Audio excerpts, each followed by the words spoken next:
ಎಲ್ಲ ಒಂದು ಎಸ್-ಎಲ್-ಸಿ ವಿದ್ಯಾರ್ಥಿಗಳಿಗೆ ಟ್ರೂ ಸಿ-ಕೆ ಅಫಿಷಿಯಲ್ ಚಾನಲ್‌ಗೆ ಸ್ವಾಗತ. ನಾನು Chetan C-K. SLC annual exam final ಆಗಿ ಮುಗೀತು. ತುಂಬಾ ಜನ ಕೇಳ್ತಾ ಇದ್ದೀರಿ ರಿಸಲ್ಟ್ ಯಾವಾಗ ಬರುತ್ತೆ ಅಂತ. ಫೈನಲ್ ಆಗಿ ಬೋರ್ಡ್ ಅವರು ನಿಮ್ಮ ರಿಸಲ್ಟ್ ಡೇಟನ್ನ ಬಿಟ್ಟಿದ್ದಾರೆ. ರಿಸಲ್ಟ್ ಡೇಟನ್ನ ಅನೌನ್ಸ್ ಮಾಡಿದ್ದಾರೆ. ಕೊನೆವರೆಗೆ ನೋಡಿ ಯಾವ ಡೇಟ್‌ಗೆ ರಿಸಲ್ಟ್ ಬರ್ತದೆ. ಜೊತೆಗೆ ತುಂಬಾ ಜನ ಕ್ವೆಶ್ಚನ್ ಕೇಳ್ತಾ ಇದ್ದೀರಿ ಏನಂತ ಅಂದ್ರೆ ಈ ವರ್ಷ ನಮಗೆ ಗ್ರೇಸ್ ಮಾರ್ಕ್ಸ್ ಕೊಡ್ತಾರಾ ಅಂತ.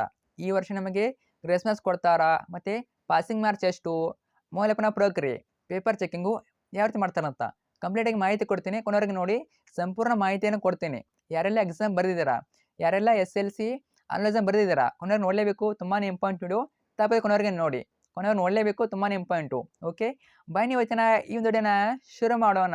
ಅದಕ್ಕಿಂತ ಮುಂಚೆ ಯಾರೆಲ್ಲ ಫಸ್ಟ್ ಟೈಮ್ ನಮ್ಮ ಒಂದು ಚಾನಲ್ ನೋಡ್ತಾ ಇದ್ದಾರಾ ಅಥವಾ ಚಾನಲ್ನ ಇನ್ನೂ ಕೂಡ ಯಾರೋ ಸಬ್ಸ್ಕ್ರೈಬ್ ಮಾಡ್ಕೊಂಡಿಲ್ಲ, ತಪ್ಪದೆ ಇಲ್ಲೇ ಚಾನಲ್ನ ಸಬ್ಸ್ಕ್ರೈಬ್ ಮಾಡ್ಕೊಳ್ಳಿ. ಯಾಕಂತಂದ್ರೆ ಇದೇ ರೀತಿ ನಿಮಗೆ ನಿಮ್ಮ ರಿಸಲ್ಟ್ ಬರೋರಿಗೆ ಮಾಹಿತಿ ಕೊಡ್ತೀನಿ. ರಿಸಲ್ಟ್ ಬರೋರಿಗೆ ಮಾಹಿತಿ ಕೊಡ್ತೀನಿ. ಮತ್ತು ರಿಸಲ್ಟ್ ಬಂದಮೇಲೆ ಲಿಂಕ್ ಕೂಡ ಇದೇ ಒಂದು ಚಾನಲ್ ಹಾಕ್ತೀವಿ. ಅದ್ರ ಜೊತೆಗೆ ರಿಸಲ್ಟ್ ಬಂದಮೇಲೆ ತುಂಬ ಸ್ಕಾಲರ್ಶಿಪ್ ಬಿಡ್ತಾರೆ. ಗೌರ್ಮೆಂಟ್ ಕಡೆಯಿಂದ ಆಗಿರ್ಬೋದು, ಪ್ರೈವೇಟಿಂದ ಆಗಿರ್ಬೋದು, ತುಂಬ ಸ್ಕಾಲರ್ಶಿಪ್ ಬರ್ತವೆ. ಅವೆಲ್ಲ ಸ್ಕಾಲರ್ಶಿಪ್ಪು ಇದೇ ಒಂದು ಚಾನಲ್ ಹಾಕ್ತೀವಿ. ಅವೆಲ್ಲ ಬೇಕು ಅಂತ ಅನ್ನೋರು ಈಗಲೇ ಚಾನಲ್ನ ಸಬ್ಸ್ಕ್ರೈಬ್ ಮಾಡ್ಕೊಳ್ಳಿ. ಕಡ್ಡಾಯ ಮಾಡ್ಕೊಳ್ಳಿ. ನೀವು ಮಾಡ್ಕೊಂಡ್ರೆ ಮಾತ್ರ ನಮ್ಮ ಎಲ್ಲ ವಿಡಿಯೋ ಸಿಗ್ತವೆ. ಮಾಡಿದ್ರಾ?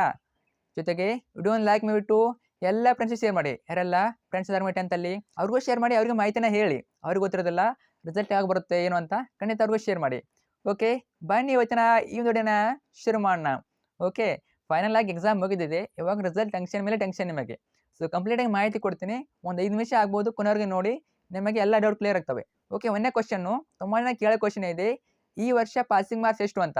ನೋಡಿ, ಈ ವರ್ಷ ಪಾಸಿಂಗ್ ಮಾರ್ಕ್ಸ್ನ ತುಂಬ ಕಡಿಮೆ ಮಾಡಿದ್ದಾರೆ. ತುಂಬ ಅಂದರೆ ತುಂಬ. ಯಾಕಂತಂದರೆ ಪ್ರತಿ ವರ್ಷ 35 ಪಾಸಿಂಗ್ ಮಾರ್ಕ್ಸ್ ಇತ್ತು. ಆ 35 ಪಾಸಿಂಗ್ ಮಾರ್ಕ್ಸನ್ನು 33ಕ್ಕೆ ಕಡಿಮೆ ಮಾಡಿದರು. ಆ 35 ಪಾಸಿಂಗ್ ಮಾರ್ಕ್ಸನ್ನು 33ಕ್ಕೆ ಕಡಿಮೆ ಮಾಡಿದರು. ಈ ವರ್ಷ ಕಡಿಮೆ ಮಾಡಿದ್ದಾರೆ.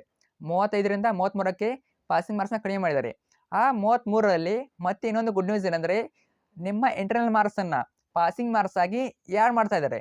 ಫಾರ್ ಎಕ್ಸಾಂಪಲ್ ನೋಡಿ, ನಿಮ್ಮ ಶಾಲೆಯಲ್ಲಿ ಎಕ್ಸಾಂಪಲ್ ಒಂದು ವಿಷಯ ತಗೋತೀನಿ. ಇಂಗ್ಲೀಷ್ ವಿಷಯ ನಿಮಗೆ 20 ಮಾರ್ಕ್ಸು ಇಂಟರ್ನಲ್ ಇರ್ತವೆ. 20 ಮಾರ್ಕ್ಸು ಆಂತರಿಕ ಅಂಕಗಳು, ಇಂಟರ್ನಲ್ ಮಾರ್ಕ್ಸ್ ಇರ್ತವೆ. ಸೊ ಆ 20 ಮಾರ್ಕ್ಸನ್ನು ಯಾವ ರೀತಿ ಕೊಡ್ತಾರೆ ನಿಮ್ಮ ಶಾಲೆಯಲ್ಲಿ? ನಿಮ್ಮ ಟೀಚರ್ ಕೊಡ್ತಾರೆ. ನಿಮ್ಮ ಇಂಗ್ಲೀಷ್ ಟೀಚರು 20 ಮಾರ್ಕ್ಸನ್ನು ಕೊಡ್ತಾರೆ. ಸಪೋಸ್ ನೋಡಿ, ನಿಮಗೆ ಎಕ್ಸಾಮ್ನಲ್ಲಿ 20 ಔಟ್ ಆಫ್ 20 ಇಂಟರ್ನಲ್ ಕೊಟ್ಟರೆ, 20 ಔಟ್ ಆಫ್ 20 ಇಂಟರ್ನಲ್ ಕೊಟ್ಟರೆ ಅವಾಗ 20 ಪ್ಲಸ್ ಎಷ್ಟು 13, 33 ಆಯಿತು. ನೀವು ಬರೆದಂಥ ಅಂದರೆ ಎಕ್ಸಾಮ್ನಲ್ಲಿ ಬರೆದಂಥ ಮಾರ್ಕ್ಸು 20 ಪ್ಲಸ್ 13 ಟೋಟಲಾಗಿ 33 ಬರಬೇಕು. ಅರ್ಥ ಆಯ್ತಾ? ಅವಾಗ ನೀವು 13 ಮಾರ್ಕ್ಸ್ ಬರೆದು ಪಾಸ್ ಆಗ್ತೀರಾ. 13 ಮಾರ್ಕ್ಸು. ಅರ್ಥ ಆಯ್ತಾ?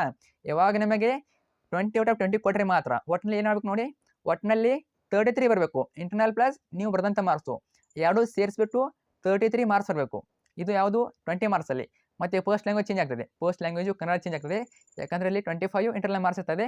ಅವಾಗ ನೀವು ಪಾಸಿಂಗ್ ಮಾರ್ಕ್ಸ್ 41. ಫಸ್ಟ್ ಲ್ಯಾಂಗ್ವೇಜ್ ಯಾವ ಇರ್ತಾವಲ್ಲ, ಫಸ್ಟ್ ಲ್ಯಾಂಗ್ವೇಜು ಅದು 41 ಮಾರ್ಕ್ಸು ಪಾಸಿಂಗ್ ಮಾರ್ಕ್ಸು. ಇನ್ನು ನೆಕ್ಸ್ಟ್ ಕ್ವೆಶ್ಚನ್ ತುಂಬ ಜನ ಕೇಳ್ತಾ ಇದ್ದೀರಿ, ಈ ವರ್ಷ ನಮಗೆ ಗ್ರೇಸ್ ಮಾರ್ಕ್ಸ್ ಕೊಡ್ತಾರಂತ. ಹೌದು, ಗ್ರೇಸ್ ಮಾರ್ಕ್ಸ್ ಕೊಡ್ತಾರೆ. ಆದರೆ ಎಲ್ಲರೂ ಕೊಡೋದಿಲ್ಲ. ಕೇವಲ ಯಾರೆಲ್ಲ ಫೇಲ್ ಆಗೋ ಹಂತದಲ್ಲಿ ಇರ್ತಾರ, ಫೇಲ್ ಆಗೋ ಚಾನ್ಸಲ್ಲಿ ಇರ್ತಾರೆ, ಒಂದೆರಡು ಮಾರ್ಕ್ಸಲ್ಲಿ ಯಾರೆಲ್ಲ ಫೇಲ್ ಆಗ್ತಾ ಇರ್ತಾರೆ ಅವರಿಗೆ ಮಾತ್ರ ಒಂದೆರಡು ಮಾರ್ಕ್ಸ್ ಬಿಟ್ಟು ಪಾಸ್ ಮಾಡ್ತಾರೆ. ಅಷ್ಟೇ ಗ್ರೇಸ್ ಮಾರ್ಕ್ಸು. ಅದನ್ನು ಬಿಟ್ಟು ಬೇರೆ ಯಾವುದೇ ಗ್ರೇಸ್ ಮಾರ್ಕ್ಸ್ ಸಿಗೋದಿಲ್ಲ ಈ ವರ್ಷ. ಓಕೆ, ಅದೊಂದು ಮಾಹಿತಿ. ಇನ್ನೊಂದು ಕ್ವಶನ್ ಏನಂದರೆ, ತುಂಬ ಜನ ಇದನ್ನೇ ಕೇಳ್ತಿದ್ದೀರಾ, ಮೌಲ್ಯಮಾಪನ ಪ್ರಕ್ರಿಯೆ, ಪೇಪರ್ ಚೆಕಿಂಗು ಯಾವ ರೀತಿ ಮಾಡ್ತಾರಂತ. ಸ್ಟ್ರಿಕ್ಟ್ ಆಗಿ ಮಾಡ್ತಾರಾ, ಈಸಿಯಾಗಿ ಮಾಡ್ತಾರಂತ. ನೋಡಿ, ತುಂಬಾ ಸ್ಟ್ರಿಕ್ಟ್ ಇರೋದಿಲ್ಲ, ಮೀಡಿಯಮ್ ಇರ್ತದೆ. ಪೇಪರು ಒಂದೇ ಬಾರಿ ಚೆಕ್ ಆಗೋದಿಲ್ಲ. ಕನಿಷ್ಠ ಅಂದರೂ 2ರಿಂದ 3 ಬಾರಿ ಚೆಕ್ ಮಾಡ್ತಾರೆ. 2ರಿಂದ 3 ಬಾರಿ. ಅದರಿಂದ ನೀವು ಬರೆದಷ್ಟು ಮಾರ್ಕ್ಸ್ ಕೊಡ್ತಾರೆ. ನಿಮಗೆ ಯಾವುದೇ ರೀತಿ ಚೆಕ್ ಮಾಡೋದ್ರಲ್ಲಿ ಮೋಸ ಆಗೋದಿಲ್ಲ. ನೀವು ಬರೆದಿದ್ದಕ್ಕಿಂತ ಮಾರ್ಕ್ಸು ಕಡಿಮೆ ಬಂದರೆ ರಿಸಲ್ಟ್ ಬಂದಮೇಲೆ ರಿವ್ಯಾಲ್ಯೂಯೇಷನ್ ಕೊಡ್ತಾರೆ ನಿಮಗೆ. ರಿವ್ಯಾಲ್ಯೂಯೇಷನ್ ಅಂದ್ರೆ ಏನು? ಮತ್ತೆ ನೀವು ಪೇಪರ್ ಚೆಕ್ ಮಾಡಿಸ್ಬೋದು. ಅದ್ರ ಬಗ್ಗೆ ಭಯಪಡೋಕೋಬೇಡಿ. ನೀವು ಬರೆದಕ್ಕಿಂತ ಹೆಚ್ಚು ಮಾರ್ಕ್ಸ್ ಕೊಡ್ತಾರೆ. ಅರ್ಥ ಆಯ್ತಾ? ಅವ್ರೇನು ಕಟ್ ಮಾಡೋದಿಲ್ಲ. ಯಾವ ಟೀಚರ್ಗೂ ನಿಮ್ಮನ್ನ ಫೇಲ್ ಮಾಡೋ ಉದ್ದೇಶ ಇರೋದಿಲ್ಲ. ಆಲ್ಮೋಸ್ಟು ನೀವು ಎಷ್ಟು ಬರೆದಿರೋ ಅಷ್ಟು ಮಾರ್ಕ್ಸ್ನ ಕೊಡ್ತಾರೆ. ಅದ್ರ ಬಗ್ಗೆ ಭಯಬೇಡಿ. ಪೇಪರ್ ಚೆಕಿಂಗು ಚೆನ್ನಾಗಿ ಮಾಡ್ತಾರೆ, ಕರೆಕ್ಟಾಗಿ ಮಾಡ್ತಾರೆ. ಅದ್ರ ಬಗ್ಗೆ ಟೆನ್ಷನ್ ಮಾಡ್ಕೋಬೇಡಿ. ಇವಾಗ ನೆಕ್ಸ್ಟ್ ಕ್ವಶನು ತುಂಬ ಜನ ಕೇಳೋ ಕ್ವಶನ್ ಇದೆ, ರಿಸಲ್ಟ್ ಯಾವಾಗ ಬರುತ್ತೆ ಅಂತ. ಫೈನಲ್ ಆಗಿ ಎಲ್ಲ ಎಕ್ಸಾಮ್ ಮುಗೀತು. ಇವಾಗ ನಿಮ್ಮ ರಿಸಲ್ಟ್ ಟೆನ್ಷನ್ನು. ಫೈನಲ್ ಆಗಿ ಬೋರ್ಡ್ ಅವರು ನಿಮಗೆ ಟೆನ್ಷನೇ ಬೇಡ ಅಂತ ರಿಸಲ್ಟ್ ಡೇಟನ್ನು ಮೊದಲು ಹೇಳಿದ್ದಾರೆ. ಹೌದು, ನಿಮ್ಮ ರಿಸಲ್ಟ್ ಬಂದ್ಬಿಟ್ಟು ಏಪ್ರಿಲ್ 24ಕ್ಕೆ ಬರ್ತದೆ. ಏಪ್ರಿಲ್ 24ರಂದು ನಿಮ್ಮ ರಿಸಲ್ಟ್ ಬರ್ತದೆ.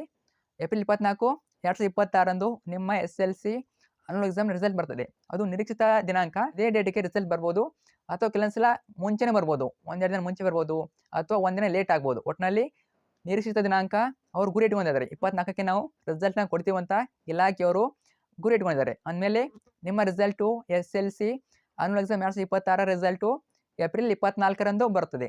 ಎಲ್ರಿಗೂ ಆಲ್ ಬೆಸ್ಟ್. ಭಯ ಪಡೋಕೋಬೇಡಿ. ರಿಸಲ್ಟು ಕಡಿಮೆ ಬರುತ್ತೆ, ಜಾಸ್ತಿ ಬರುತ್ತೆ ಅಂತ ಭಯ ಪಡ್ಕೋಬೇಡಿ. ಮತ್ತೊಮ್ಮೆ ಹೇಳ್ತಾ ಇದ್ದೀನಿ, ಭಯ ಪಡ್ಕೋಬೇಡಿ.